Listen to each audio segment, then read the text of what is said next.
Call to order this regular meeting of the Kingman Unified School District, February 10th, 2026 at 4:30 p.m. Will you stand and recite the pledge? I pledge allegiance to the flag of the United States of America and to the republic for which it stands, one nation, under God, indivisible, with liberty and justice for all. Thank you. You may be seated. Roll call, Tony Henry. Lori Grant. Susan Collins. We have a quorum. Item number 4 is the call to the public. It says the board will listen to any comment from the public, not respond except as permitted by Arizona Revised Statute 38-431.81G. The board may refer the item to the administration or request to have it placed on a future agenda. And I do have one from Mr. Jeffrey Seifker. Did I say it right? Come on up to the microphone. Seifker. Thank you. No worries. Thanks. Good afternoon, President Henry, Vice President Grant, Board Member Collins, Superintendent Dorner, Assistant Superintendent Eastman, and staff.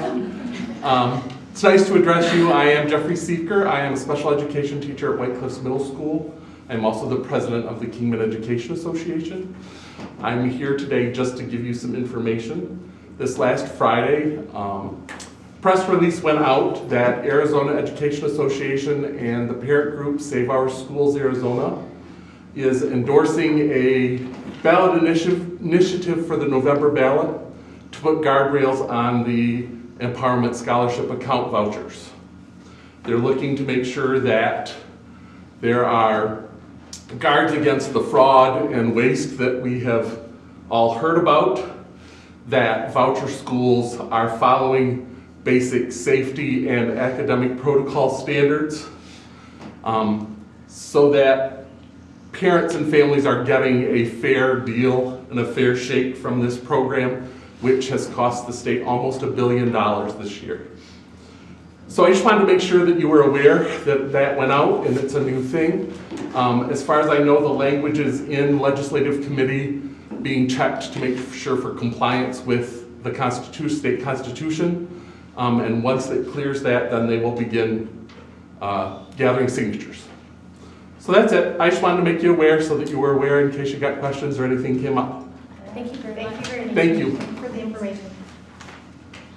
All right, that takes us to item number 5, reports. I'll turn it to Superintendent Dr. Dorner. President Henry, Vice President Grant, and Board Member Collins. I'm so excited to welcome this evening Jennifer Hannon, Principal of Lee Williams School, who is going to be represented fantastically here in a moment outside. We have our director, district-wide director, Julie Gregg, in the back. She's going to go out and join us. They have the most wonderful program in art, across all of our campuses. But tonight we're going to allow Lee Williams to showcase a little bit about what's going on there. And I think Mr. Santmeyer, the director, is outside, so perhaps he'll have a few words to say out there. So I'd love to invite all of you to join us in the parking lot for just a few moments.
Good evening, President Henry and members of the board. My name is Ray Rubesh, and I'm a senior percussionist and president of the high school Lee Williams Band.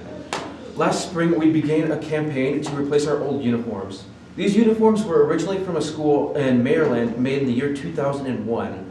So after about 24 years of service, they were ready to be retired.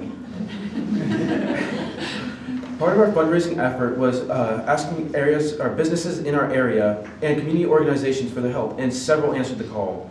We are here to recognize and thank them for our support. If there are any representatives of these businesses, we would like you to come up and join us. We have a small gift for you.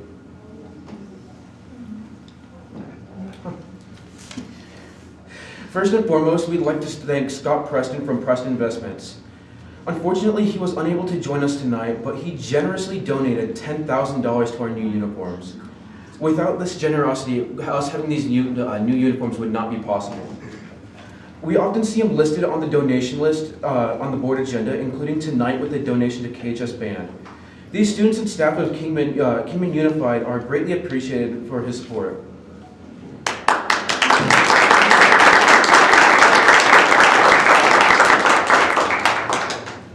We would also like to thank our friends and longtime supporters at Arizona Furniture, as well as McDonald's of Kingman, Origin Mining Company, Martin Swanty, Mission Bank, and 66 Auto.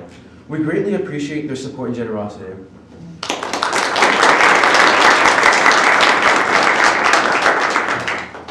We have some amazing community organizations that supported our project, those being the Kingman Rotary Club and the Kingman's Elk Lodge. Organizations like these represent the best of Kingman, and we appreciate the support to the community.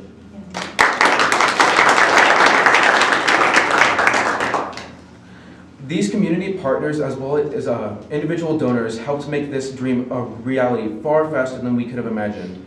We are so incredibly grateful and look forward to wearing these new uniforms for many years to come. Please let's give another round of applause for our donors.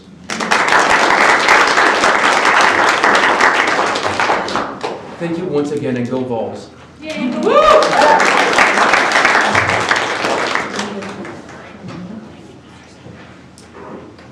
That concludes my report. Can I make a comment while the students are still here? Absolutely. Those uniforms are fabulous. They look great. Thank you so much. Thank you, guys. Thank you. All right, that will bring us to item number 6, which is the approval of the routine orders of business. Are there any items that the board would like to pull?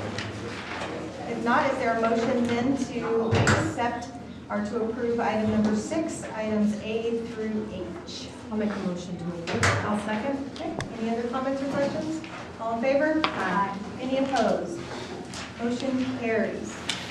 That brings us to item number 7, which is the first reading of changes in policy as recommended by Arizona School Board Association, Policy Advisory number 960. President Henry and members of the board, this is a requirement of any district that receives federal funds.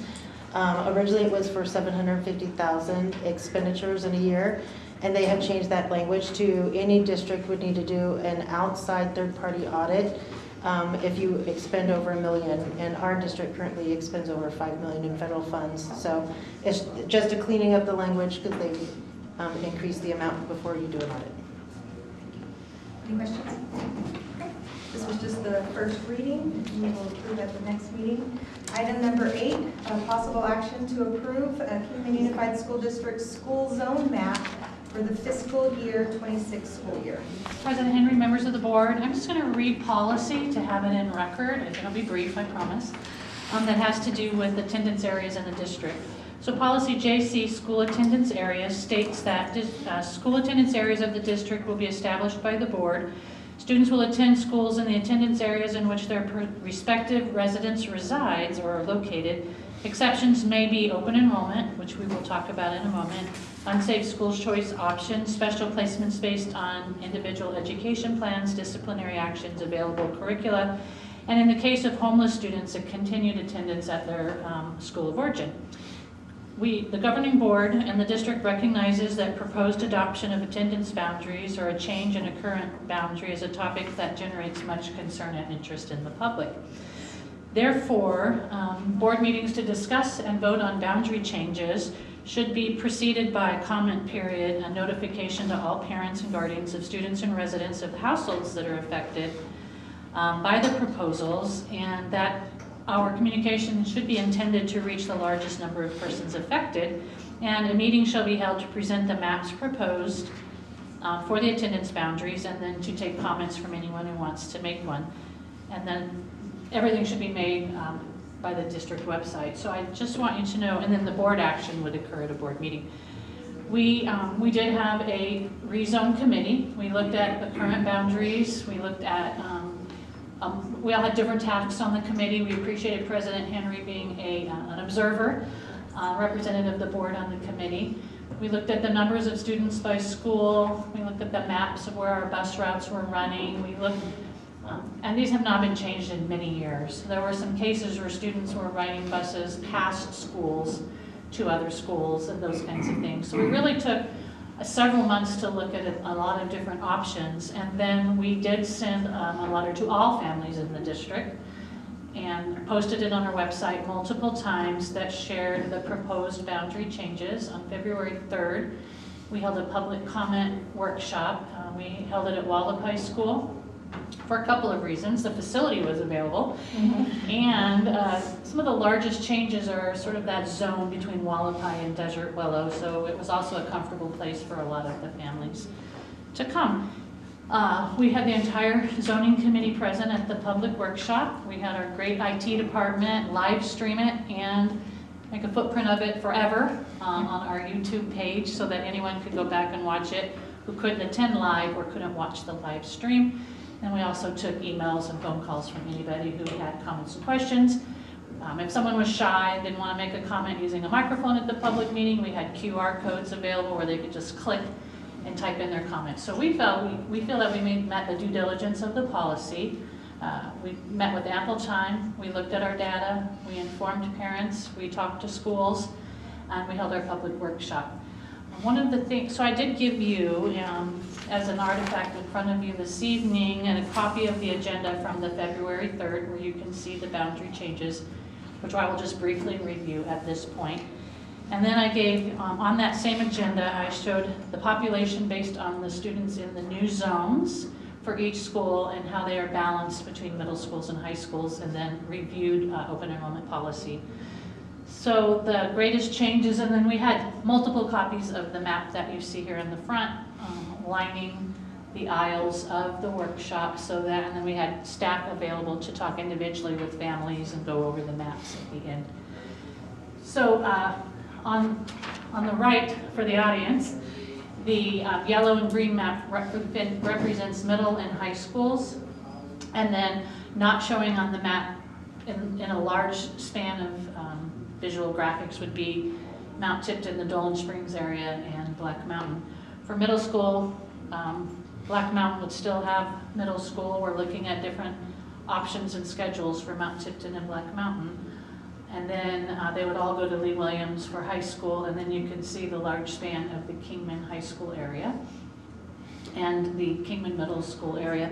If you look at the numbers down below for those, Black Mountain, Wallapai, Desert Willow, and Mount Tipton feed Black Mountain and White Cliffs middle schools, and then Lee Williams with 871 cumulatively in the zone. And then Surratt and Manzanita, the two of the larger middle school or elementary schools, feed Kingman Middle and then Kingman High, and Kingman High's zone has 923. So the numbers are balanced, and then to be honest with you, we've met with transportation, and she's very happy with the transportation zones. Students, for example, who have been in the downtown area attending Desert Willow, and they're very happy at Desert Willow. I know Principal Blattner has taken some calls. But they will be bused to Wallapai, which is closer than them, going all the way past Wallapai and then onto Desert Willow. The other right size change is the Heathers Kingman Crossing. So if you're east of Annie Devine and you are north of 40, most of those students were going over to Kingman Middle School when White Cliffs is literally a walk away. So we've kind of shifted some of those boundaries. You can see that on the list there. A couple of other small areas. a little niche behind the post office. I believe that was going to Desert Willow, is now going to Manzanita. And then a couple of neighborhoods over by the hospital that drove right by Manzanita over to Desert Willow will now go to Manzanita. And then there's a piece between Gordon and Sierra that will go to Surbat, and they won't have to cross that very, very busy intersection of Andy Devine where there's a lot of traffic and stuff going on in the morning. So, proposed boundary, we recommend that the board adopts the new boundary zones based on the committee recommendations. And we'll take any questions. What was the community's response? Was it overwhelmingly positive, overwhelmingly curious? Both. Yeah, boundary changes cause very big emotions, and we thank you for bringing that up. I neglected to do that part of my talk here. There's policy in the district that recognizes those very real emotions. If you are a kindergartner at Desert Willow and then a first, second, third grader at Desert Willow, and you're getting into your 4th and 5th grade year, and suddenly the district says, and now your school is, we talked about making space and having each principal work with families, especially if kids and families have been established at the school, to look at capacity and keeping them there. It'll take a couple of years to work it out. We won't just draw the hard lines. We'll have the principals work with the families. And it even says in policy, the open enrollment policy is JFB, and under C in that policy, and I quote, the policy says, if a school remains open as a part of a boundary change and capacity is available, students assigned to a new attendance area may stay enrolled in their current school. So we're talking right now as staff, we're taking a very myopic look at who's enrolled in their zone, and then principals are working together to say, I have some that are in your zone, but they want to stay with me, and you have some vice versa, and so we're going to make sure that staffing is available for that. Great question, thank you. But stay off of social media, because that you will only see the emotions on social media. And then I had a question around the map. So Kingman High School is denoted, I believe, as green, correct? Yellow. Yellow. And so, so then Lee Williams is denoted as green, but so is the middle schools. And so just wanted to clarify that the outlying areas closer to Golden Valley, so high, that would all go to the middle school at Black Mountain. They would bypass Right. Black Mountain, correct? We will not bypass Black Mountain. Okay. So correct, for middle school, downtown Kingman, and then that sweep around up to I-40 would be White Cliffs, and then Kingman Middle you see in the yellow, and then the Mount Tipton and the Golden Valley area would be their own middle school system. But they would both go to Lee Williams from the high school. Susan, do you have any questions? I don't, concerns? I was at the meeting, the workshop that they had for families, and so pretty much all of the questions that were presented at the workshop were answered. I know the committee spent a lot of hours and a lot of hard work putting into making sure that it was as, well, you see the numbers on the paper, so they were really looking at the numbers and filling the schools appropriately so that there's capacity to grow without any one school being overwhelmed at certain times. So they did a good job. I know when I ran for this position, I had people who live in the Heathers advocating, please let us go to White Cliffs. And so, so it's appreciated, I know that.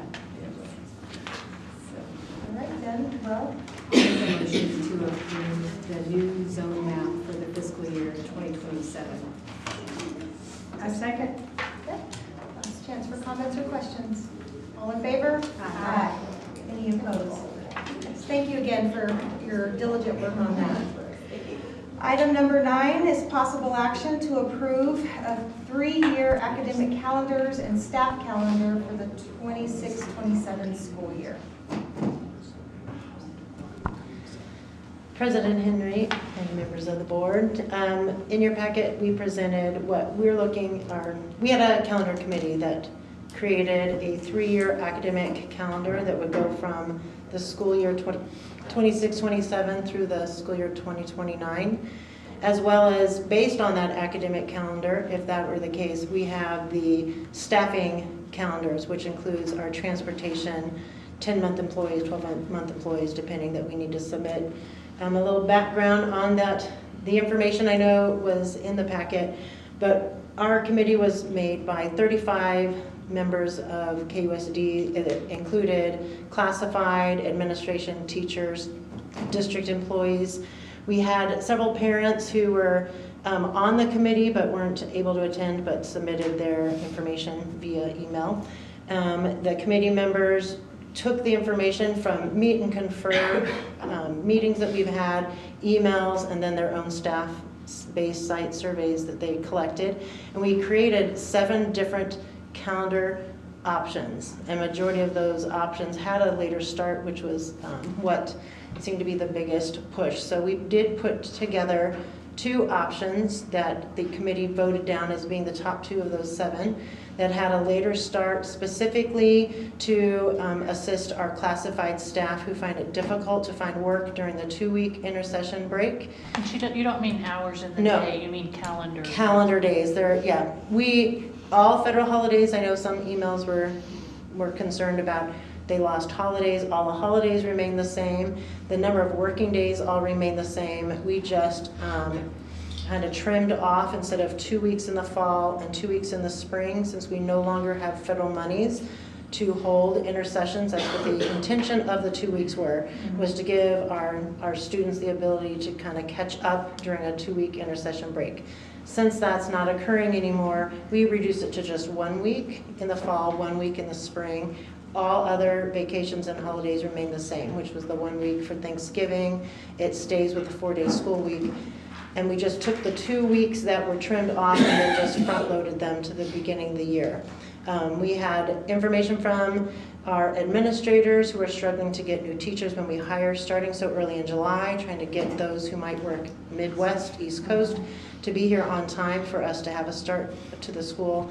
A lot of our J1 teachers struggling to go home for the short summers that we had. It gave them more time with their family. And again, the classified staff, that was a 2-week break for them without pay. That was kind of hurting. They can now put in if they want to do a summer job or work throughout the summer. So with that, we created the 2 calendars. We surveyed our 800 staff members. We received over 464 responses. 72% did prefer our later start option, with 28% wanting to keep our calendar starting the same, which would have us return July 6th and July 8th for returning teachers. But the one difference we found between the 2, one option only had 1 day for minimum attendance in February and the other had 2. And majority of the comments and the feedback were, I only am voting for this one because I wanted the 2-day minimum attendance. So we combined the best, the winning calendar option, which was to have the Monday off after Easter, which kind of rotates around, and then we did include the 2 days of minimum attendance in February. And the main reason for that is it's a high absenteeism day, and when we do have school with there's a lot of cultural reasons for a lot of our families that take that day off. So based on that response, this combined calendar, this is the calendar we are asking for your approval from our calendar committee. I have a question. Yes, okay, right ahead. Okay, question 1. So I remember when we implemented year-round school, part of the argument of doing that was so that our students did not forget so much over the summer. And so extending back out the summer kind of defeats the purpose of year-round school, correct? Well, we are only lengthening our summer by 2 weeks. We do have grant funds that will allow us to do a district-wide summer school and intervention in the summer.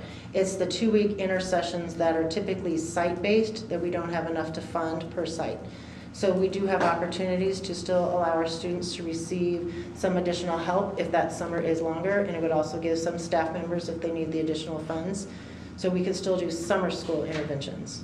So I'm not so much worried about summer school interventions, I'm worried about just general education and the purpose behind year-round school. So I'm not sure I can't answer to the purpose behind the year-round school, but I will say the biggest reason that most of them were wanting to reduce the 2 weeks is because of the learning loss during that 2-week intercession. So that is being documented on our benchmarks and diagnostics, and then spending the time when we return to get back into our instructional practices. So having that shorter amount of time helps the continuum of the flow in education during this school year, while we are having them before they take that state assessment.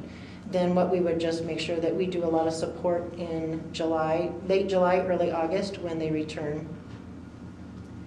My other concern is that this was not expressed out to the community, and I love that you had a lot of buy-in and involvement with the staff, but it doesn't just pertain to the staff. And just like how we did the rezoning with a lot of thought and consideration to the community and how it affects them, I feel like we should have done the same thing for this, because I haven't heard anything, because I don't think we clearly shared it out to the I did not community. have a specific town hall sharing it out. We left it with our committee members to share with their staff and their stakeholders, so you are correct. I don't believe we've done that in the past. In the past, we've never done it. Not saying that isn't a good suggestion. Susan? I know one of the things that I saw was that a discussion was had about having teacher work days during the school year, and that was decided that was out of the purview of the calendar committee, and I understand that, but I'd like to investigate that going forward. Director Jones will be presenting at the workshop on that. Thank you. That was the question I had too about the professional planning time. That was part of the comments and the staff feedback. What's the board thinking? I would like to propose to table it pending community engagement. I think that this is important enough that we should at least notify our community so that they have an opportunity to express their interest, whether that be just presenting the existing calendar and the proposed calendar. I don't know if timelines allow for that, but that would be my suggestion. Susan, your thoughts? I could see the value in that, especially since we're changing the start date and this fall and spring break, just having, tabling it until next month so that we can have some public input. I do know we have to submit to the state in order for us to roll over our calendars into Synergy. So I'm not sure if there's a way we can tie it to the workshop so we can have it sooner than the next board meeting. Yes, we can have a special board meeting. You can direct us to do a community input, which we would need to do fairly quickly, and then we can schedule a special board meeting just to vote on this. When is it due? It's not necessarily a due date, it's just more of a pause in our school-wide procedures and policy that we need to do to set up our student information system and schedules. If we scheduled Yeah. it now, We can do it and we quickly. gave a week or 10 days notice for the meeting, and then we had a board meeting right after and gave you the data. We can have board meetings whenever we need. I would prefer to do that. Well, you can make the motion. I would like to make a motion that we table the agenda item for tonight pending community involvement and notification, and then have a special board meeting to vote on this in 2 weeks, 10 days? Or whenever the, Yeah. At the conclusion. At the conclusion. Amend the motion. Yeah. No time for the motion. At the conclusion of the data gathering. I'll second that. Okay. Last chance for comments or questions? All in favor? Aye. Any opposed? All right. Thank you for doing that. Item number 10, possible action to approve update to COLA mission statement.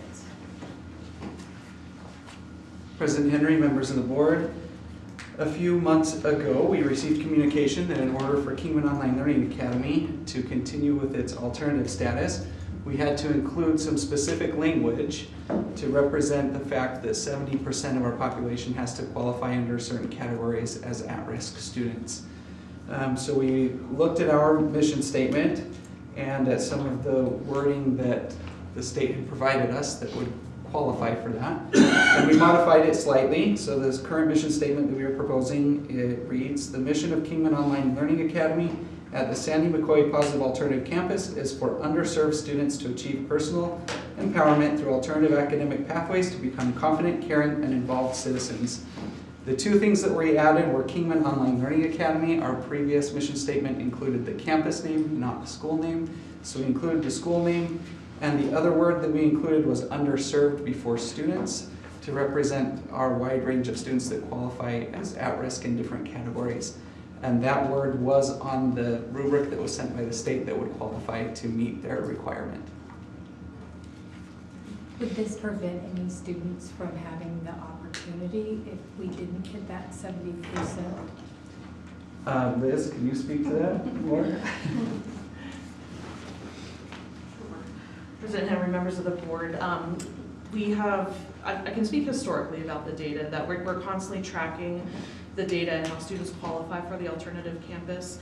And we have, for the past 3 years, been significantly above 70%, so it has not precluded students from enrolling in college. Thank you. Thank you. May I add a little bit to that as well? And let's say things change because it's an iterative process, right? And we never know. We've been nervous a couple of times about, oh no, what do we do if it's no longer an alternative campus? But we are always prepared to fold fully online students under the Lee Williams and the Kingman High campus. Something we're looking at right now so that we don't have to worry about that in the future. Awesome. So it won't change their opportunity, but it might change their home school status. Sure. Okay. Right. Wonderful. Thank you for that additional insight. Yes. All right, then is there a motion to approve COLA's mission statement? I'll make a motion to approve COLA's new mission statement. I'll second. Okay, all in favor? Aye. Any opposed? All right. Number 11, possible action to approve the IGA between Kingman Unified School District and the Arizona Board of Regents to accept funding for Kingman High School's 50 by Fall project achievement. President Henry, members of the board, the 50 by Fall project is an effort supported by the Arizona Board of Regents in collaboration with partner schools to increase FAFSA completion rates and create a college-going community at the high school level. This agreement allows KUSD to accept $1,500 for Kingman High's achievement in reaching a 50% FAFSA completion rate by December 31st, 2025. And the funds will go to Kingman High's pursuit of a 75% FAFSA completion rate or higher by the end of this school year. Are there any questions?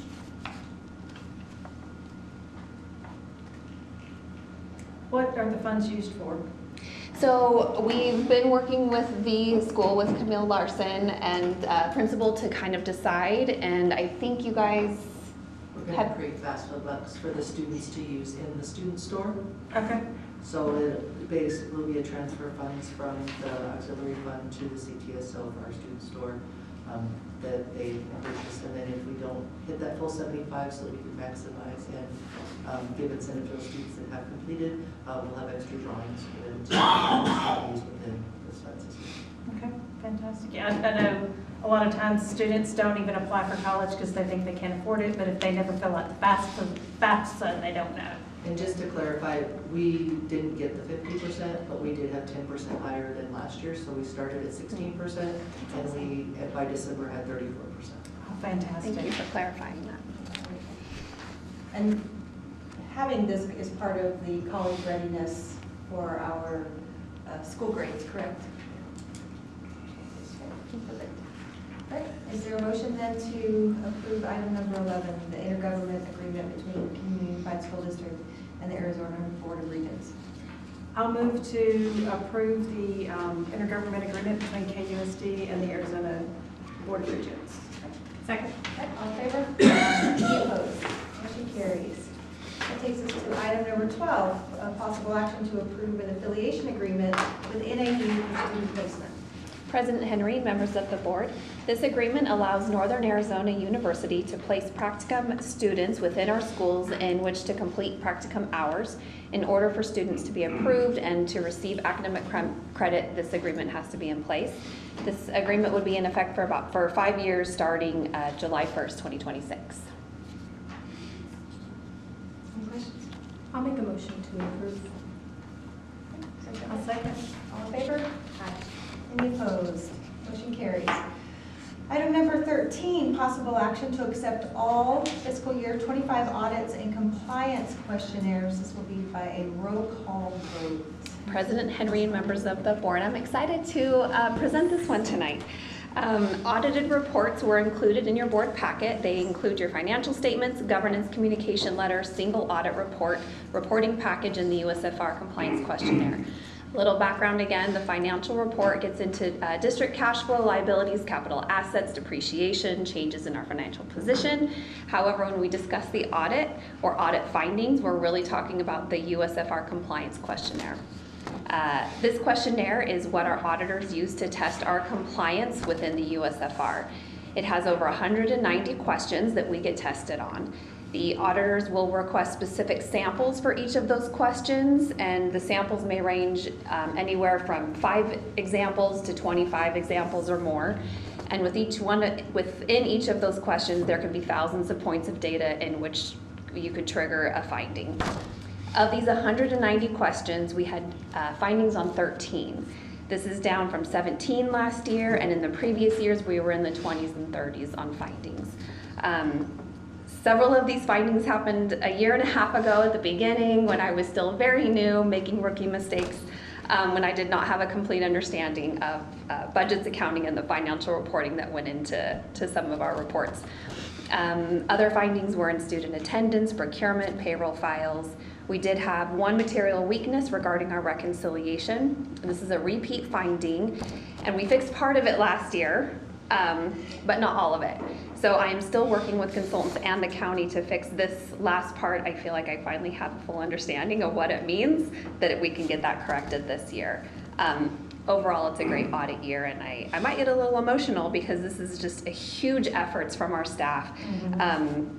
Working together to stay compliant, office coordinators, clerks, club sponsors, coaches, principals, the athletic directors, all of the district owns part of this success. And we're really grateful for that support and the efforts of all of the staff in the schools that have helped made this audit year really, really great. So we ask the board to accept all audits and compliance questionnaires by roll call vote. If you have any questions.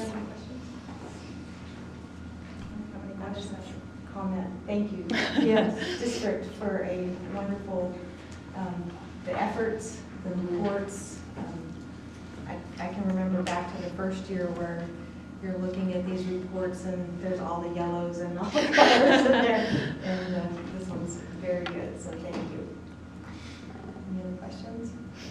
All right then, is there a motion to accept fiscal year audits and compliant questionnaires? Go ahead. I'll make a motion to approve. All right, is there a second? I'll second. Okay, by roll call vote, Tony Henry, approve. Lori Grant, approve. Susan Collins, approve. Thanks. Full approval. Imagine a confetti popper right now. Yes. Yes. All right, item number 14, approve the listed donations, almost a full page worth. I'll make a motion to approve donations. Is there a second? I will second, and thank you to all of the community members that support our schools. Yes, we have an exceptional community. All in favor? Aye. Any opposed? Motion carries. All right, that moves us to item number 15 is the possible action to approve the language of employment contracts and at-will notices for the 26-27 school year. President Henry and members of the board, staff anticipates sending out employment contracts and at-will notices of employment for the 26-27 school year on or about March 25th, 2026. To accomplish this, district staff worked in collaboration with the law firm of Gust Rosenfeld to review and modify the district's employment contracts and notices for the 26-27 school year. All suggested changes by Gus Rosenfield are visible in each of the templates included within your packets. District staff recommend the governing board approve the district's 26-27 draft contracts and notices as presented in the board members' packets. I'm happy to answer any questions you might have. Seeing as the dates are already listed, but we haven't identified a calendar, should we approve? So the only, Sorry, this is a draft, so I believe you can make the motion and say with the approved calendar dates, because the language correct is the main question. yeah, the language is what is set. The templates for the 26-27 is going to be set throughout, but start dates will change depending on if they're 9-month, 10-month, 11-month. So that's not a hard set. Yeah, there's very little changes.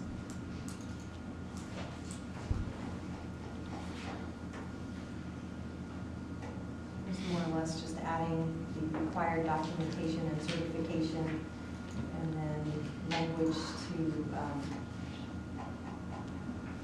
state that they have not pled guilty and the taking.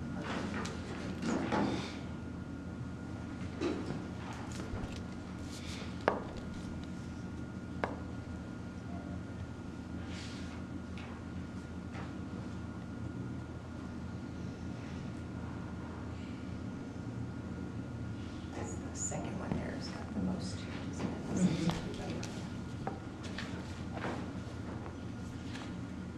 Sorry.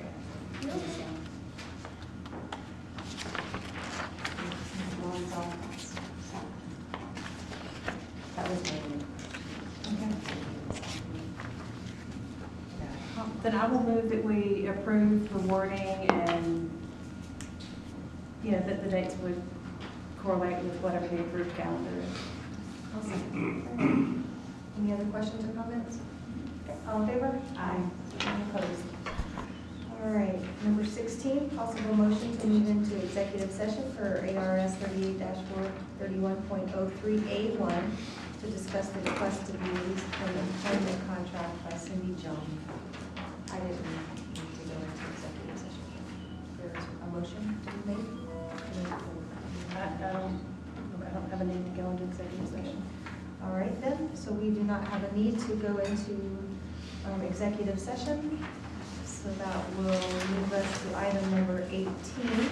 Is there a motion then to release Cindy Jones, our teacher, from her fiscal year 25-26 employment contract with no penalties?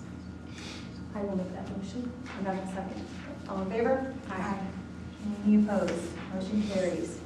Item number 19, motion to move into executive session to discuss the superintendent's evaluation pursuant ARS 38-431.03A1 for discussion regarding the performance evaluation and contract of the superintendent. The performance evaluation was completed last month, and this would be the discussion for contract. I move that we move into executive session. Second. Okay, all in favor? Aye. All right, so we will move in from regular session to executive session.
Is there a motion to reconvene into regular session? I'll make a motion to reconvene into regular session. For a second? I will second. All in favor? Aye.